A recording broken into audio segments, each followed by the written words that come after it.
अस्सलाम वालेकुम स्टूडेंट्स, मैं हूं आपकी टीचर सुंदर्स फ्रॉम हैथम एकेडमी। आपकी भरपूर फरमाइश पे हम स्टार्ट करने जा रहे हैं एफएससी प्री मेडिकल बायोलॉजी का सिलेबस। आज हम स्टार्ट करेंगे पार्ट 1 के चैप्टर नंबर 1 से और आज का हमारा टॉपिक है introduction to biology and its branches. बच्चों, एग्जाम पॉइंट ऑफ व्यू से इस टॉपिक से रिलेटेड जितने भी ऑब्जेक्टिव क्वेश्चंस हैं, शॉर्ट क्वेश्चंस हैं या कोई लॉन्ग क्वेश्चन है तो वो भी वीडियो में साथ साथ हम आपको एक्सप्लेन करते जाएंगे। तो कंप्लीट वीडियो को ध्यान से देखिएगा। क्वेश्चन को किस तरह से अटेम्प्ट करना है, किस तरह से आप कंप्लीट मार्क्स हासिल कर सकते हैं, उसका भी तरीका वीडियो में शामिल है। तो आइए स्टार्ट करते हैं आज का लेक्चर। अस्सलाम वालेकुम बच्चों, मैं हूं आपकी टीचर सुंदर्स और आज हम पढ़ने जा रहे हैं 11th स्टैंडर्ड बायोलॉजी चैप्टर 1। हमारा आज का टॉपिक है what is life, what is biology and then will discuss about the branches of biology. Before coming towards what is life and what is biology, as we know that biology is a branch of science, so we must know what is science. Science is basically a way of learning about the natural world. Universe में जितने भी objects मौजूद हैं, जितने भी processes हो रहे हैं, उसके बारे में आपके मुशाहिदात यानी कि आपकी ऑब्जर्वेशंस और आपकी लॉजिकल रीजनिंग, इसकी बेस पे हम जो भी रिजल्ट्स की इंटरप्रिटेशन करते हैं, that is actually the science.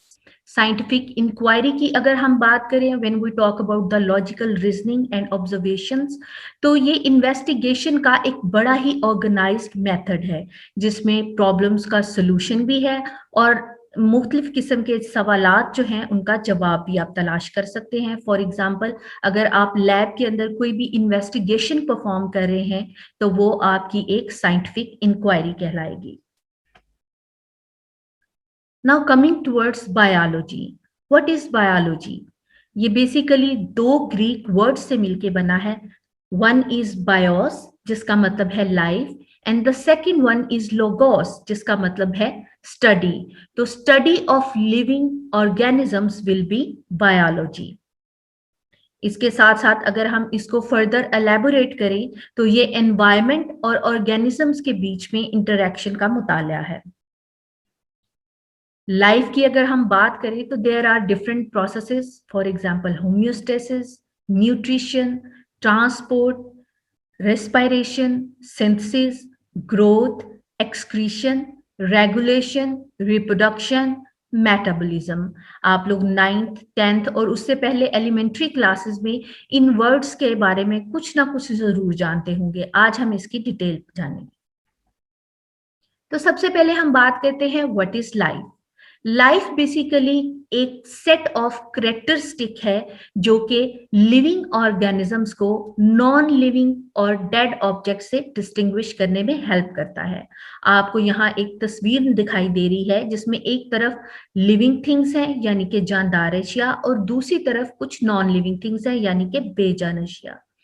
अब ये लिविंग थिंग्स में देखें, आपको एक ह्यूमन बीइंग नजर आ रहा है, कुछ प्लांट, कुछ फ्लावर्स, एक बटरफ्लाई है, एक डॉग है।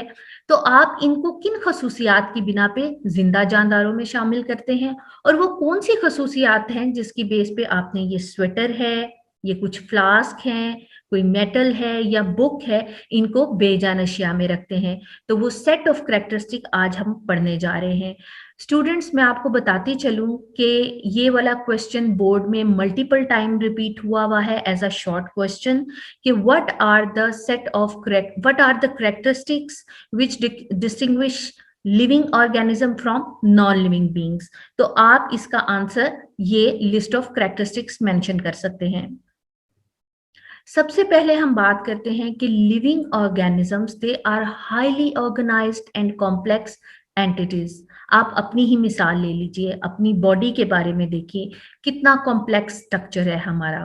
फॉर एग्जाम्पल, अगर हम अपने कार्डियोवैस्कुलर सिस्टम की बात करें, दिल के बारे में बात करें कि किस तरह से वो खून को पंप करता है और वो पूरे बॉडी के अंदर जाता है, किस तरह से वो किडनी से, आपके गुर्दों से जो खून है वो डिटॉक्सिफाई होने के बाद वापस लेके आता है बॉडी के अंदर। लीवर है वो भी डिटॉक्सिफिकेशन में हेल्प कर रहा है।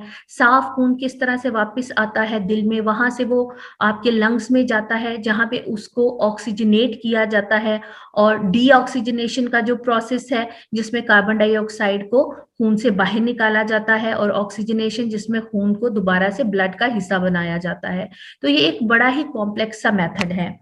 मेरे पास ये एक फ्लावर है, अगर आप इसको देखें, ये इसकी स्टाक है, ये इसकी पेटल्स हैं, ये इसके पोलन्स हैं। तो आप देखें कि ये बड़ी ही खूबसूरती के साथ अरेंज है और ये एक हाईली कॉम्प्लेक्स स्ट्रक्चर बना रहा है। इसकी मिसाल आप एक दीवार से भी ले सकते हैं, जैसे वो ईंटों से मिलके बनी है, जिसमें हर ईंट जो है वो बेसिकली एक सेल को रिप्रेजेंट कर रही है, और ढेर सारे सेल यानी कि ढेर सारी ईंटें मिलके एक मल्टी सेलुलर एक कॉम्प्लेक्स स्ट्रक्चर बनाते हैं जो एक दीवार की सूरत में आपके सामने आता है, जिससे आप घर बना सकते हैं, मुख्तलिफ बिल्डिंग्स बना सकते हैं। आप स्कूल में बैठे हैं तो आपकी वो जो बिल्डिंग है basically that is a complex entity. उसके बाद हम बात करते हैं कि लिविंग ऑर्गेनिजम्स जो हैं they are composed of one or more cells, which means either they will be unicellular or multicellular structures। Unicellular की बात करें तो जैसे कि मैं अभी आपको एक ब्रिक की, एक ईंट की मिसाल दे रही थी, तो उस दीवार में लगी एक ईंट एक सेल को रिप्रेजेंट कर रही है, तो वो क्या होगा, एक यूनिसेलुलर ऑर्गेनाइजेशन होगी, जिसमें फॉर एग्जांपल हम पैरामीशियम की एग्जांपल ले सकते हैं जो कि एक यूनिसेलुलर स्ट्रक्चर है। हम बैक्टीरिया की एग्जांपल ले सकते हैं, वो भी एक यूनिसेलुलर स्ट्रक्चर है। मल्टी सेलुलर स्ट्रक्चर की अगर हम बात करें तो ह्यूमन बींग्स आ जाते हैं। फिर हमारे अंदर डिफरेंट टाइप ऑफ सेल्स हैं, जैसे आपके पास मसल्स आ जाते हैं, आपके पास कार्डियक सेल्स आ जाते हैं, स्ट्रेट सेल्स आ जाते हैं। कुछ सेल्स ऐसे होते हैं जो कभी भी नहीं थकते, और कुछ सेल्स होते हैं दे बिकम टायर्ड, जिसमें आपके मसल्स आ जाते हैं। जबकि आपका दिल जो है वो ऐसे सेल से मिलके बना है कि वो कभी भी ब्रेक नहीं लेते, और अगर वो ब्रेक लेंगे तो फिर डेफिनेटली आपकी लाइफ ब्रेक हो जाएगी। तो ये सेल्स की मुख्तलिफ टाइप हैं, और डिवीजन ऑफ लेबर हुई भी है, कौन से सेल ने कौन सा फंक्शन परफॉर्म करना है। उसके बाद हम बात करते हैं कि हर लिविंग ऑर्गेनिज्म, हर सेल जो है उसके अंदर एक ब्लूप्रिंट होता है। वो क्या है, बेसिकली एक जेनेटिक प्रोग्राम है जो आपके डीएनए के अंदर एनकोड होता है। डीएनए क्या है, that is deoxy ribo nucleic acid, और ये कहाँ मौजूद होता है, ये सेल के न्यूक्लियस में मौजूद होता है, जो कि वालदैन से बच्चों में जो खसूसियात ट्रांसफर होती हैं वो लेकर के चलता है। उसके बाद हम बात करते हैं कि living organism can acquire and use energy. Photosynthesis की एग्जांपल ले लें, किस तरह सनलाइट की प्रेजेंस में विद इन द क्लोरोफिल जो प्लांट्स हैं वो अपना फूड प्रिपेयर कर सकते हैं। किस तरह से प्रिपेयर करते हैं, वाटर और कार्बन डाइऑक्साइड को कंबाइन करते हैं और कार्बोहाइड्रेट यानी कि ग्लूकोज जो है वो बनाते हैं। इसी तरह प्लांट्स जो है, क्योंकि वो ऑटोट्रॉफ्स हैं, अपना अपना जो खाना है, अपनी जो एनर्जी है वो खुद प्रोड्यूस कर सकते हैं, तो उनको हम प्रोड्यूसर्स भी कहते हैं।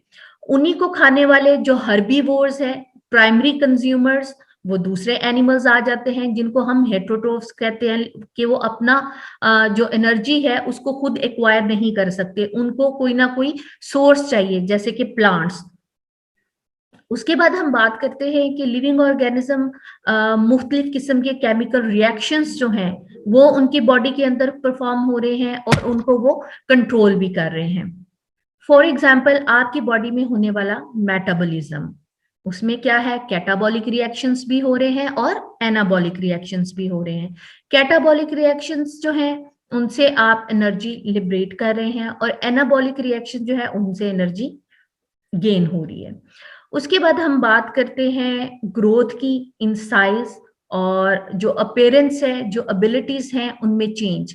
अगर आप देखें, आप अपने बचपन की पिक्चर देखें तो आप बहुत छोटे थे, अब अगर आप देखें तो अब आप काफी हाइट अटेन कर चुके होंगे, क्योंकि आप एफएससी के स्टूडेंट हैं, तो you must be grown enough. इसके अलावा आप अगर अपनी बोन्स देखें तो आपकी बोन्स जो है बचपन में वो कितनी थी, डेलिकेट थी और छोटी थी, और अभी जाहिर सी बात है जैसे जैसे आपकी एज इंक्रीज होती जाती है तो you grow allot.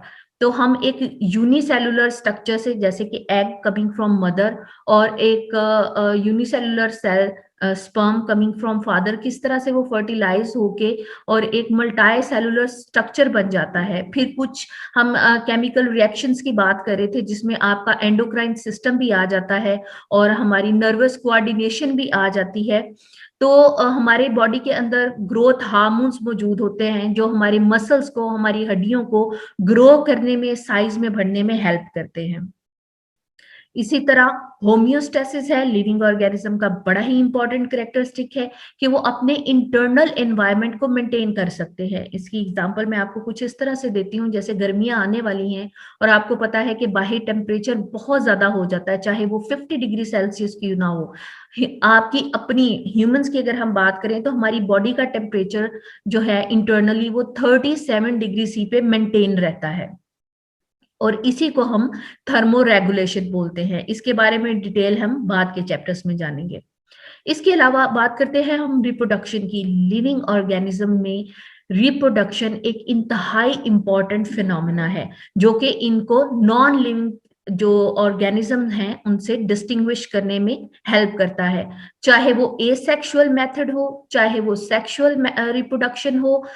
Living organisms they can produce offsprings of their own kind, और इसमें इनकी जेनेटिक्स इन्वॉल्व होती हैं। वो डीएनए एनकोड करता है इंफॉर्मेशन कि ऑर्गेनिज्म अपने ही जैसे ऑर्गेनिजम्स को फर्दर जो है प्रोजनी उनकी आएगी। उसके बाद एक्सटर्नल एनवायरनमेंट के साथ ऑर्गेनिजम्स का रिलेशनशिप है। फॉर एग्जाम्पल छुई मुई का अगर आप पौधा देखें तो उसको आप जैसे ही टच करते हैं तो उसकी जो पेटल्स हैं वो ऐसे क्लोज हो जाती हैं। क्यों? ये भी लिविंग ऑर्गेनिजम्स की एक नर्वस कह लें या केमिकल कोऑर्डिनेशन है। पौधों की हम बात करें, हम अपनी भी बात करें, अगर आपका हाथ किसी गर्म सतह को छू जाता है तो आप फौरन से अपना हाथ वहां से हटा लेते हैं, या किसी कील की नोक पे आपका पाँव आ जाए तो आप फौरन अपना पाँव पीछे कर लेंगे। कैसे? अगर इसी तरह आप अगर कोई नॉन लिविंग ऑब्जेक्ट है, कोई पेज है, कोई पेपर है, वो आप अगर किसी कील के ऊपर वो लगे तो वो कभी भी अपने आप को वहां से नहीं हटाएगा। तो ये एक बड़ी ही क्लियर डिस्टिंक्शन है कि हम ये किस तरह से कर पाते हैं। हमारी बॉडी में मौजूद हमारा नर्वस सिस्टम, हमारी पूरी बॉडी में मौजूद जो हमारे सेंसरी सेल्स हैं और हमारा जो एंडोक्राइन सिस्टम है, यानी कि हमारी केमिकल कोऑर्डिनेशन, वो हमें हेल्प करते हैं ये सारे प्रोसेसेस परफॉर्म करने में। अब इन्हीं करेक्टरिस्टिक्स को अगर एक समरी की फॉर्म में आप देखना चाहें, आपको याद करने में आसानी होगी, तो ये टेबल आपको बहुत हेल्प करेगा। सबसे पहले हम बात करते हैं लिविंग ऑर्गेनिजम्स की, तो definitely they are made up of cells, जैसे कि अभी हमने बात की, यूनिसेलुलर और multicellular. They will respond to environment with the help of nervous and chemical coordination. They will grow and develop in size, वो उनका मसल हो या वो उनकी बोन्स हो। They will obtain and use energy, चाहे वो ऑटोट्रॉफ्स हों जैसा कि प्लांट्स, या वो हेटरोट्रॉफ्स हों जैसा कि एनिमल्स।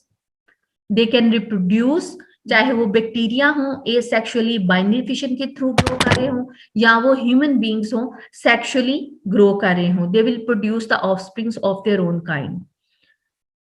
उसके बाद हम बात करते हैं डिफरेंट लेवल ऑफ ऑर्गेनाइजेशंस की। तो इसमें किस तरह से एटम मिलके माइक्रोमोलिक्यूल्स बनते हैं, माइक्रो से मैक्रोमोलिक्यूल्स की तरफ हम जाते हैं।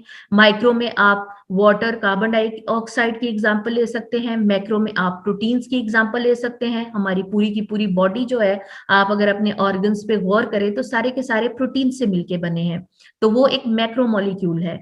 इस तरह ऑर्गेनेल्स हैं, वो असेंबल होते हैं, सेल बनाते हैं। सेल्स जो हैं एक डिवीजन ऑफ लेबर के तहत तकसीम हो जाते हैं, छोटे छोटे झुंड बना लेते हैं, छोटे छोटे ग्रुप बना लेते हैं। उनको हम क्या कहते हैं? टिश्यू कहते हैं। टिश्यू जो एक तरह का फंक्शन परफॉर्म कर रहे होते हैं, वो मिलके एक ऑर्गन बना लेते हैं। यही ऑर्गन्स आपस में कोऑर्डिनेट करके एक ऑर्गन सिस्टम बनाते हैं और एक पूरे का पूरा लिविंग ऑर्गेनिज्म बन जाता है। हम बात कर रहे थे कि ये सेट ऑफ कैरेक्टरिस्टिक्स लिविंग को नॉन लिविंग से डिस्टिंग्विश करने में हेल्प करता है, या डेड ऑब्जेक्ट से डिस्टिंग्विश करने में हेल्प करता है। तो there is a huge difference between non living and dead objects. Non living ऐसे ऑब्जेक्ट्स होंगे या ऐसी चीजें होंगी which have never been alive. For example, ये मेरे पास एक मार्कर है, बोर्ड मार्कर है, तो it is a non living thing, इसको आप डेड नहीं कह सकते। जबकि अगर डेड की हम बात करें तो they have once lived, for example our forefathers, they are no more, लेकिन वो नॉन लिविंग नहीं है, दे आर डेड, क्योंकि वो कभी जिंदा थे। उसके बाद नॉन लिविंग की अगर हम बात करें तो they do not exhibit cellular structures, जबकि डेड की अगर हम बात करें तो बेशक वो डेड हैं लेकिन still they show the cellular structures, cell जिसके बारे में अभी हमने बात की। नॉन लिविंग कभी भी ना तो वो प्रोड्यूस कर सकते हैं ना यूज कर सकते हैं फूड। दोबारा से ऐसी मार्कर की एग्जांपल लूंगी कि इसे किसी भी किस्म की फूड की जरूरत नहीं है, लेकिन डेड जो है they undergo the process of nutrition, excretion, respiration when they were alive.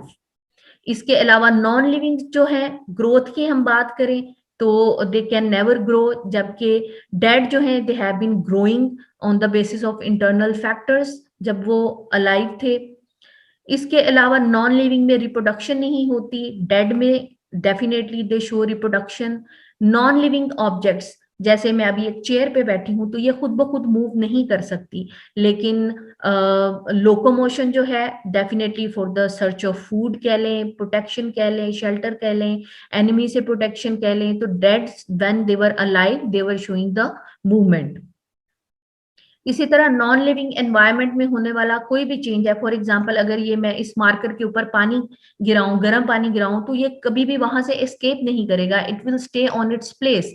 इसी तरह अगर कोई डेड ऑब्जेक्ट मरने से पहले डेफिनेटली वो एनवायरनमेंट में होने वाले हॉट एंड कोल्ड जो भी चेंजेस हैं या और मुख्तलिफ किस्म के चेंजेस हैं उनको रिस्पॉन्ड करता होगा।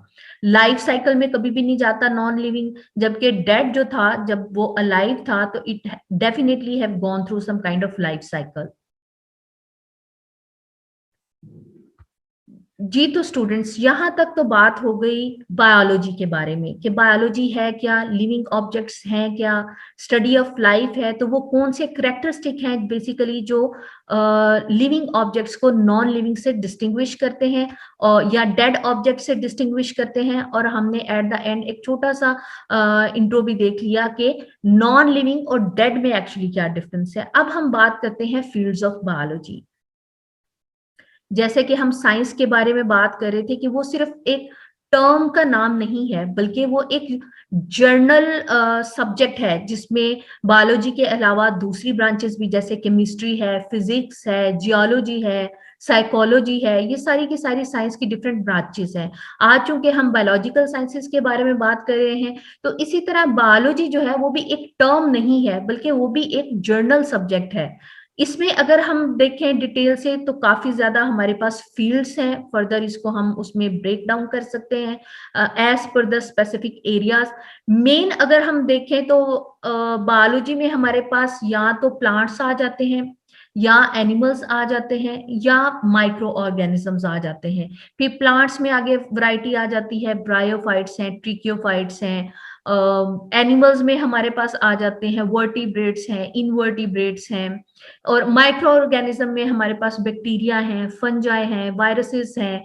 तो मेन हमारे पास 3 डिस्टिंक्शंस आती हैं, प्लांट्स, एनिमल्स, माइक्रो ऑर्गेनिजम्स। अब ये ऑब्जेक्टिव पॉइंट ऑफ व्यू से या मल्टीपल चॉइस क्वेश्चंस जो हैं उस पॉइंट ऑफ व्यू से बहुत इंपॉर्टेंट है फील्ड्स ऑफ बायोलॉजी। इसको ध्यान से सुनिएगा और साथ साथ नोट भी करते जाइएगा। सबसे पहले आपके पास short question multiple choice question आ सकता है कि द स्टडी ऑफ प्लांट्स, तो you should be able to answer that it is botany. Study of animals, that is zoology, and study of microorganisms, that will be microbiology. इसके अलावा हम मुख्तलिफ किस्म की ब्रांचेस के बारे में आज डिस्कस करेंगे। सबसे पहले हम बात करते हैं मॉर्फोलॉजी। अब ये जो टर्म है मॉर्फोलॉजी, ये ग्रीक वर्ड से है और इसका मतलब है मॉर्फ यानी कि शेप, फॉर्म, और लॉजी अगर हम देखें तो उसका मतलब क्या होता है, टू स्टडी समथिंग। तो शेप या फॉर्म की स्टडी क्या कहलाएगी आपके पास, मॉर्फोलॉजी कहलाएगी।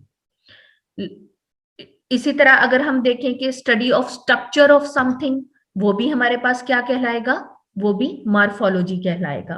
वो ऑर्गेनिज्म कोई एनिमल भी हो सकता है, वो कोई प्लांट भी हो सकता है। फॉर एग्जाम्पल आपको यहाँ पे एक बर्ड की पिक्चर नजर आ रही है, तो अगर आप इसके स्ट्रक्चर और इसकी शेप के बारे में जानना चाहें, जैसे कि इसकी आई है, ये इसका फोरहेड है, इसकी चिन है, थ्रॉट है, ये इसके बेली रीजन आ जाता है, इसके विंग्स हैं, इसकी टेल है, इसका फुट है, इसके बारे में अगर आप जानना चाहते हैं तो ये क्या कहलाएगा? Morphology of a bird. Similarly, you can study morphology of a human, morphology of any other animal, morphology of plant। ये हमारे पास morphology of flowering plant की एक एग्जांपल आ जाती है। जैसे कि मैंने अभी आपको ये वाला फ्लावर भी शो किया था, तो ये इसकी पेटल्स हैं, ये इसकी पोलन, यहाँ पे आपको इसके पोलन्स नजर आ रहे हैं, ये इसकी स्टाक है। तो इसकी अगर हम शेप के बारे में देखें तो इसकी अगर आप पेटल्स देखें तो वो एक पर्टिकुलर पैटर्न में अरेंज है और उनकी एक खास किस्म की शेप है। अगर आप इसी को रोज फ्लावर के साथ कंपेयर करें तो उसकी पेटल्स की जो डिस्ट्रीब्यूशन है वो डिफरेंट होगी। यहाँ पे आपको 1 2 3 4 5 पेटल्स नजर आ रही हैं, जबकि अगर आप एक रोज फ्लावर को देखें तो उसमें बहुत ज्यादा पेटल्स आपको नजर आएंगी। इसी तरह ये जो अभी आपको ब्रासिका कैम्पेस्ट्रस यहाँ पे पिक्चर में दिखाई दे रहा है, तो ये जो अभी मेरे पास ये बेल फ्लावर है या शू फ्लावर है, इससे काफी मुख्तलिफ दिखाई दे रहा है। मॉर्फोलॉजी में आगे अगर हम देखें, मॉर्फोलॉजी तो है ना ओवरऑल आप शेप एंड स्ट्रक्चर स्टडी करते हैं। अगर आप कट डाउन करके, चीर फाड़ करके जो इंटरनली ऑर्गेनिजम्स किस तरह के दिखाई देते हैं, कौन कौन से ऑर्गन्स हैं, कहाँ कहाँ पे मौजूद हैं, उसके बारे में आप स्टडी करना चाहते हैं तो दैट विल बी एनाटॉमी, यानी कि the study of structure and relationship between the body parts. अब ये ही बॉडी पार्ट्स कौन कौन से फंक्शन परफॉर्म कर रहे हैं और किस तरह से परफॉर्म कर रहे हैं, तो study of the function of your body parts और बॉडी एज अ होल, वो क्या कहलाएगा? फिजियोलॉजी कहलाएगा। तो अगर आपके पास शॉर्ट क्वेश्चन आ जाता है what is anatomy and physiology और differentiate between the two, so you can write down the definitions and along with that you have to give an example। तो you can use the example of a skeletal muscle कि जो अगर आपने structure study करना है, कौन कौन से सेल से मिलके बना है, इसकी जो मेम्ब्रेन है उसको हम क्या कहेंगे, किस किस्म के सेल से मिलके बना है, तो वो क्या कहलाएगा? एनाटॉमी। अब वही मसल किस तरह से कंट्रैक्ट कर रहा है, रिलैक्स कर रहा है। For example I can contract my arm and then relax, तो कौन से मसल्स हैं वो किस तरह से मूव कर रहे हैं कि I can pull and push my arm, तो ये क्या कहलाएगा? ये फिजियोलॉजी कहलाएगा। तो यहाँ पे आपका 2 नंबर का शॉर्ट क्वेश्चन कंप्लीट हो जाता है। उसके बाद बायोलॉजी को अगर फिजियोलॉजी से डिफरेंशिएट करने का क्वेश्चन आ जाए तो यू कैन राइट डाउन कि बायोलॉजी क्या है, basically it deals with the life and living organism, जबकि फिजियोलॉजी क्या है, वो लिविंग जो भी सिस्टम है उनके जो फंक्शंस हैं उनकी एलैबोरेशन है। बायोलॉजी की अगर हम बात करें तो ये एक नेचुरल साइंस है, जबकि फिजियोलॉजी इटसेल्फ बायोलॉजी की ही एक ब्रांच है। बायोलॉजी जो है वो एक सेंट्रल टॉपिक है, जबकि फिजियोलॉजी एक स्पेशलाइज्ड सब्जेक्ट है, यानी कि इसमें सिर्फ और सिर्फ हम फंक्शंस के बारे में ही बात करेंगे। बायोलॉजी जो है इसमें हम लिविंग ऑर्गेनिजम्स और उनके कंपोनेंट्स के बारे में बात करते हैं, जबकि फिजियोलॉजी जो है इसमें हम जो जितने भी लिविंग ऑर्गेनिजम्स हैं उनके फॉर्म एंड फंक्शन के बारे में बात करेंगे। तो यहाँ पे भी आपका 2 नंबर का क्वेश्चन जो है वो कंप्लीट हो जाता है। उसके बाद हम बात करते हैं हिस्टोलॉजी। हिस्टोलॉजी बेसिकली एनाटॉमी ही की आगे आप कह लें कि एक सिस्टर ब्रांच है। Histo comes from Greek word जिसका मतलब वेब का है या टिश्यू का है। तो बेसिकली अगर हम माइक्रोस्कोपिक स्टडी करते हैं टिश्यूज की कि कौन कौन से टिश्यू से मिलके एक ऑर्गन बना है और वो टिश्यूज किस तरह से अपने आप को अरेंज किए हुए हैं कि वो एक कॉम्पैक्ट सा स्ट्रक्चर बना रहे हैं, एक ऑर्गन बना रहे हैं, तो वो क्या कहलाएगा? हिस्टोलॉजी कहलाएगा। फॉर एग्जाम्पल आपको यहाँ पे एक गट हिस्टोलॉजी नजर आ रही है, ये आपको स्टमक नजर आ रहा है, this is a human stomach. तो इसमें अगर आप देखें यहाँ से कट करके और इसको आप माइक्रोस्कोप के नीचे देखें तो आपको फर्दर यहाँ पे काफी ज्यादा लेयर्स सी नजर आ रही हैं। तो बेसिकली ये टिश्यूज हैं with in that particular organ.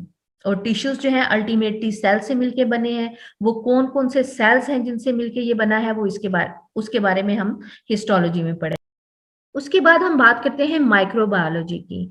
Microbiology क्या है? Study of micro organisms. जैसा कि मैंने आपको स्टार्ट में बताया, इसमें हमारे पास बैक्टीरियाज हैं, वायरसेस हैं, फंजाई हैं, पैरासाइट हैं।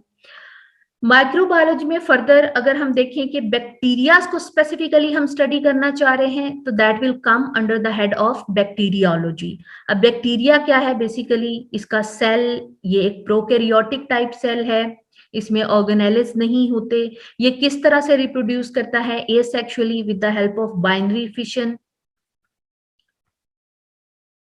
उसके बाद हम बात करते हैं virology, that is the study of viruses और द वायरस लाइक एजेंट्स, उनका स्ट्रक्चर, क्लासिफिकेशन, किस तरह से वो इवॉल्व हुए, कौन कौन सा मेथड है जिसके थ्रू वो मल्टीप्लाई कर सकते हैं, किस किस्म की डिजीजेस कॉज कर सकते हैं, कौन सी टेक्निक्स हैं जिनसे हम इनको आइसोलेट कर सकते हैं या इनको हम कल्चर कर सकते हैं, और इनको हम मुख्तलिफ किस्म की जो थेराप्यूटिक रिसर्च है उसमें किस तरह से यूज कर सकते हैं। इसकी एग्जांपल आजकल अगर आप देख लें, जो कोरोना वायरस आया हुआ है कोविड-19, उसकी study that will come under the head of virology. उसके बाद हमारे पास एक और आ जाती है स्टडी माइक्रो बायोलॉजी के under he, that is mycology. Basically it is the study of fungi. Fungi के साथ साथ फंजाई से होने वाली मुख्तलिफ जो डिजीजेस हैं जिसको हम माइकोसिस कहते हैं, that will also come under the head mycology. और वो साइंटिस्ट जो माइकोलॉजी को स्टडी करते हैं, they are called mycologist. Study of structure and function of cells की अगर हम बात करें तो दैट इज साइटोलॉजी। साइटोप्लाज्म क्या होता है? जब हम सेल की बात करते हैं तो हम देखते हैं कि ये एक एरिया जो हमारे पास ऑर्गेनेलिस के इर्द गिर्द आ जाता है, वो एक मटेरियल या मैट्रिक्स उसको फिल कर रहा है, और वो हमारे पास न्यूक्लियस या साइटोसोल कहलाता है। उसके बाद हमारे पास सेल के अंदर मौजूद ऑर्गेनेलिस हैं, जैसे कि माइटोकॉन्ड्रिया है, गोल्जाई अपरेटस है। उसके बाद हम बात करते हैं इकोलॉजी की। इकोलॉजी क्या है? ये एनवायरनमेंट की स्टडी है। एनवायरनमेंट का अपने जो ऑर्गेनिज्म है उनका अपने एनवायरनमेंट के साथ, यानी कि उनके इर्द गिर्द मौजूद, चाहे लिविंग ऑब्जेक्ट्स हैं यानी कि बायोटिक फैक्टर्स हैं, या नॉन लिविंग ऑब्जेक्ट्स हैं यानी कि एबायोटिक फैक्टर्स हैं, उनका आपस में interaction, that is ecology. Biotic factors में दूसरे एनिमल्स, आपके जैसे दूसरे जानदार यानी कि दूसरे ह्यूमन बींग्स, प्लांट्स, और एबायोटिक या नॉन लिविंग थिंग्स में हमारे पास जैसे गैसेस हैं, लाइट है, ऑक्सीजन, कार्बन डाइऑक्साइड गैसेस में आप एग्जांपल ले सकते हैं। इसके अलावा सनलाइट है। ये तमाम नॉन लिविंग ऑब्जेक्ट्स की एग्जांपल हैं। उसके बाद हम बात करते हैं एम्ब्रियोलॉजी की। कोई भी ऑर्गेनिज्म है उसकी डेवलपमेंटल स्टेजेस के बारे में अगर आप स्टडी करते हैं तो that will come under the head embryology. ये बेसिकली ग्रीक वर्ड एम्ब्रियन से निकला है, जिसका मतलब है अनबॉर्न एम्ब्रियो। तो यहाँ पे आपको एक फ्रॉग की का जो लाइफ साइकिल है, starting from egg and sperm, वहां से लेकर के एडल्ट फ्रॉग तक एक साइकिल नजर आ रहा है। तो यहाँ पे जाइगोट से लेके जो फर्टिलाइजेशन हो रही है, क्लीवेज हो रही है, गैस्ट्रुलेशन हो रही है, ऑर्गेनाइजेशन हो रही है, and ultimately it becomes a larva, and then after larva it goes to metamorphosis, यानी कि शेप चेंज करता है, एडल्ट फ्रॉग बन जाता है। तो ये जो इनिशियल यहाँ पे आपको एक सेट नजर आ रहा है, तो ये इन स्टेजेस की जो स्टडी है दैट विल बी एम्ब्रियोलॉजी। यहाँ पे आपको पिक्चर में नजर आ रहा है, ये ह्यूमन बींग्स हैं, ये चिक है, ये टर्टल है, ये स्लेमेंडर है, फिश है। इनके एम्ब्रियोज की स्टडी है। ये अर्ली एम्ब्रियो स्टेज है फर्स्ट लाइन में, ये मिड एम्ब्रियो स्टेज है, और ये मेच्योर एम्ब्रियो और फीटस कहलाता है। तो ये जो स्टडी है दैट इज कॉल्ड एम्ब्रियोलॉजी। उसके बाद हम बात करते हैं इंसेक्ट्स के बारे में। Study of insects that will be entomology. Herpetology की अगर हम बात करें तो हम ऑर्गेनिजम्स को डिफरेंट ग्रुप्स में डिवाइड करते हैं, जैसे रेप्टाइल्स हैं, एम्फीबियंस हैं, इनकी स्टडी हर्पेटोलॉजी कहलाएगी। Ichthyology study of fish, fish के बारे में, वो बोनी फिश है, वो कार्टिलेजिनियस फिश है, वो मेरीन वाटर फिश है, वो फ्रेश वाटर फिश है। तो फिश के बारे में स्टडी जो है that is called ichthyology.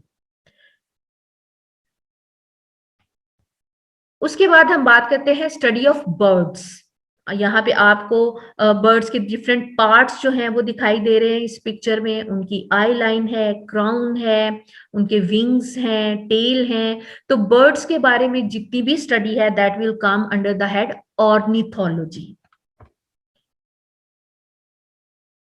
Palaeo paleontology, paleo basically इसका मतलब होता है ओल्ड या एंशियंट। जब जमीन मार से वजूद में आई, एवोल्यूशन की अगर हम बात करें तो तब से लेके अब तक हमारे पास जितने भी लिविंग ऑर्गेनिज्म हैं जो कभी जमीन पे मौजूद थे, उनमें से 99% ऐसे हैं जो अब मौजूद नहीं है। दे आर डेड वंस और they have extinct and become fossils.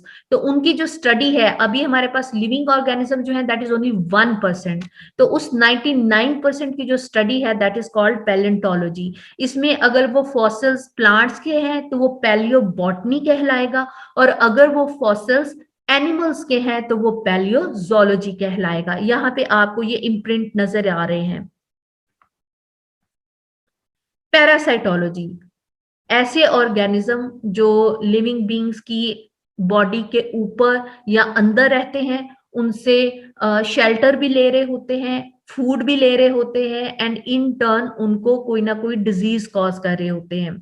तो दैट इज कॉल्ड पैरासाइटोलॉजी। इसमें आप बच्चों के पेट के अंदर मौजूद जो कीड़े होते हैं वो वहां से उनकी इंटेस्टाइन से शेल्टर भी ले रहे हैं, न्यूट्रिशन भी ले रहे हैं, और इन टर्न उनको इंटेस्टिनल इन्फ्लेमेशन भी कॉज कर रहे हैं। तो दैट इज पैरासाइटोलॉजी। उसके बाद अगर आप ऑर्गेनिज्म, लिविंग ऑर्गेनिज्म, उनमें होने वाली किसी भी डिजीज को स्टडी करते हैं तो that comes under the head pathology. जैसे कि यहाँ पे एग्जांपल में आपको रेस्पिरेटरी अल्कलोसिस यानी कि लंग से रिलेटेड एक डिजीज दिखाई दे रही है ह्यूमन बींग्स के अंदर। तो ये इसकी अगर हम इस डिजीज को स्टडी करना चाह रहे हैं तो ये पैथोलॉजी कहलाएगा। स्टडी ऑफ एल्गी, उसको हम फाइकोलॉजी कहेंगे। टेक्सोनॉमी, ऑर्गेनिजम्स की क्लासिफिकेशन, उनकी grouping starting from kingdom until species, ये किसमें आएगा जी? ये कहलाएगा टेक्सोनॉमी। वायरसेस की हम बात कर रहे थे, यहाँ पे ये आपको एक बैक्टीरियोफेज नजर आ रहा है। यहाँ पे आपको एक ह्यूमन इम्यूनोडेफिशिएंसी यानी कि HIV वायरस नजर आ रहा है जो कि एड्स कॉज करता है। डिफरेंट हेरिटेबल कैरेक्टरिस्टिक्स जो हैं दे इमर्ज विद द चेंज, और हमारे जो एक फाइलोजनी है, पेरेंट से ऑफस्प्रिंग, हमारे एंसेस्टर से हम तक, वो इंफॉर्मेशन जो है जनरेशन आफ्टर जनरेशन सक्सेसिवली किस तरह से ट्रांसफर हो रही है, किस तरह से जीन्स उस इंफॉर्मेशन को एनकोड कर रहे हैं DNA के अंदर, और वो एनकोडेड इंफॉर्मेशन पेरेंट्स अपने ऑफस्प्रिंग्स में ट्रांसफर कर रहे हैं। तो ये जो स्टडी है हेरिटेबल कैरेक्टरिस्टिक के चेंजेस की, ये एक्चुअली एवोल्यूशन कहलाती है। Genetics basically coming from the word gene, genesis जिसका मतलब है बिगिनिंग। तो जो ट्रांसमिशन है ट्रेड्स का पेरेंट से ऑफस्प्रिंग में, हेरिडिटी, और इसी हेरिडिटी की स्टडी क्या कहलाती है? जेनेटिक्स। हेरिडिटी के साथ साथ वेरिएशन, यानी कि वो सिमिलैरिटीज भी हो सकती हैं, वो कुछ डिफरेंसेस भी हो सकते हैं। आप देखें, आप ह्यूमन बींग्स हैं तो आपके बच्चे या आपके पेरेंट्स वो भी ह्यूमन बींग्स हैं, लेकिन वेरिएशन कहाँ पे आ रही है? हो सकता है आपका आई कलर आपके बाकी बहन भाइयों से मुख्तलिफ हो, आपके बाल स्ट्रेट हों, आपके बाकी बहन भाइयों के बाल जो हैं वो कर्ली हों, आपका कलर फेयर हो, आपके बाकी बहन भाई व्हीटिश या डार्क कॉम्प्लेक्शन के हों। तो वेरिएशंस आर ओवर देयर, और इसमें एनवायरनमेंट जो है वो बड़ा अपना इंपॉर्टेंट रोल प्ले करता है। उसके बाद हम बात करते हैं जू जियोग्राफी की। एनिमल स्पीशीज का जियोग्राफिक डिस्ट्रीब्यूशन, यानी कि अर्थ की अगर हम बात करें और इसको हम डिफरेंट कॉन्टिनेंट्स में डिवाइड करते हैं, एक्वेटिक एंड टेरेस्ट्रियल रीजन्स में डिवाइड करते हैं, तो किस रीजन में किस किस्म की स्पीशीज मौजूद हैं वो जू जियोग्राफी कहलाएगा।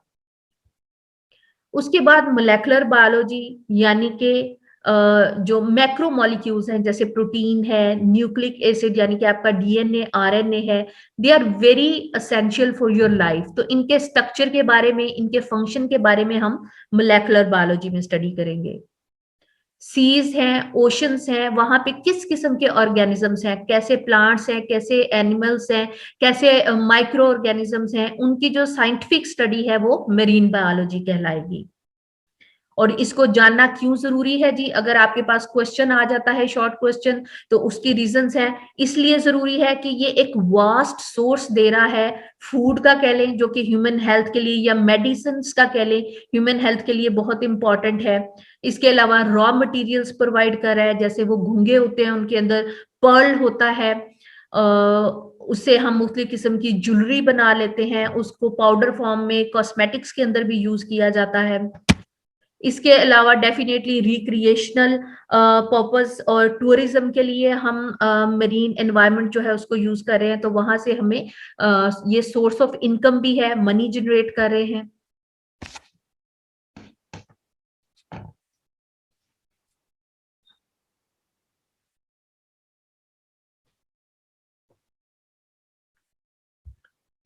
तो यहाँ पे आपका आंसर कंप्लीट हो जाता है, that why it is important to study marine biology. Fresh water की अगर हम बात करें, other than ocean and seas, चाहे वो रिवर हैं, लेक हैं, स्ट्रीम्स हैं, वेटलैंड्स हैं, जितना भी पानी है that is called fresh water. और वहां पे रहने वाले जो ऑर्गेनिज्म हैं उनके बारे में जितनी भी आप साइंटिफिक एंड बायोलॉजिकल स्टडी करते हैं, उनका ऑर्गेनिज्म का एनवायरनमेंट के साथ क्या रिलेशनशिप है, अपने जैसे दूसरे ऑर्गेनिजम्स के साथ क्या रिलेशनशिप है, तो that will come under the head fresh water biology. Humans के जो डिफरेंट ऑर्गन्स के बारे में हम स्टडी करते हैं, मॉर्फोलॉजी, एनाटमी, वो किस तरह से फंक्शन परफॉर्म कर रहे हैं, फिजियोलॉजी, और किस तरह से न्यूट्रिशन ले रहे हैं, एनवायरनमेंट के साथ कैसे इन्फ्लुएंस है, उनका क्या रिलेशनशिप है, इकोलॉजी, जेनेटिक्स, किस तरह से हेरिटेबल कैरेक्टरिस्टिक्स एंसेस्टर से अपना जो डिसेंडेंट्स हैं वो ट्रांसफर हो रहे हैं, पेरेंट्स से ऑफस्प्रिंग में ट्रांसफर हो रहे हैं। तो ह्यूमंस के बारे में इस किस्म की जितनी भी इंफॉर्मेशन हम स्टडी करेंगे तो that will be called human biology. Technology को मैनकाइंड की वेलफेयर के लिए यूज करना, तो दैट इज बेसिकली बायोटेक्नोलॉजी। अब ये जो टर्म है इट वाज क्वाइंड इन 1917। सबसे पहले हंगरियन इंजीनियर थे कार्ल एरे, उन्होंने एक लार्ज स्केल प्रोडक्शन की थी फॉर द पिग्स, तो तब उन्होंने ये टर्म क्वाइन की थी, ये टर्म इंट्रोड्यूस कराई थी बायोटेक्नोलॉजी। और अब आप देखें इसमें फर्दर एनिमल बायोटेक्नोलॉजी है, प्लांट बायोटेक्नोलॉजी है, इंडस्ट्रियल बायोटेक्नोलॉजी है, डिफरेंट फर्दर इसकी स्पेशलाइजेशंस आ गई हैं। उसके बाद हम बात करते हैं एक बड़ी ही कंप्रीहेंड फील्ड की, दैट इज सोशल बायोलॉजी, जिसमें जो मेन हमारा एम है वो सोशल बिहेवियर्स को एग्जामिन करना एंड उनको एक्सप्लेन करना इन टर्म्स ऑफ एवोल्यूशन, कि जब जमीन मार्जे वजूद में आई तब से लेकर के अब तक सिर्फ ह्यूमन बीइंग्स नहीं बल्कि बाकी भी ऑर्गेनिजम्स जो हैं वो किस तरह से अपना एक सोशल स्ट्रक्चर बना के रहते हैं। मैं इसमें आपको एग्जांपल दूंगी वुल्व्स की। वुल्व्स जो है वो एक झुंड में शिकार करते हैं। हाँ, स्प्रिंग में क्योंकि जो प्रे है वो बहुत ज्यादा अवेलेबल होता है, उन दिनों में वो अकेले अकेले शिकार करते हैं, लेकिन बाकी दिनों में बाकी चाहे वो अपनी लाइफ अलग अलग गुजारते हैं, लेकिन जब उनको शिकार करने जाना होता है तो वो एक ग्रुप में मूव करते हैं, और हर मेंबर दूसरे मेंबर का स्ट्रेंथ भी होता है, उसको एंकर भी कर रहा होता है और उसको प्रोटेक्ट भी कर रहा होता है। इसके अलावा एनिमल्स जो हैं वो अपनी टेरिटरी इर्द गिर्द वो यूरिन एक्सक्रीट करते हैं, जिससे फेरोमोन्स रिलीज होते हैं, जो बाकी ग्रुप के जो मेंबर्स हैं या दूसरे जो जानदार हैं उनके लिए एक मैसेज होता है कि ये एरिया ऑक्यूपाइड है मेरी फैमिली के लिए, वहां वो अपने बीवी बच्चों के साथ रहता है।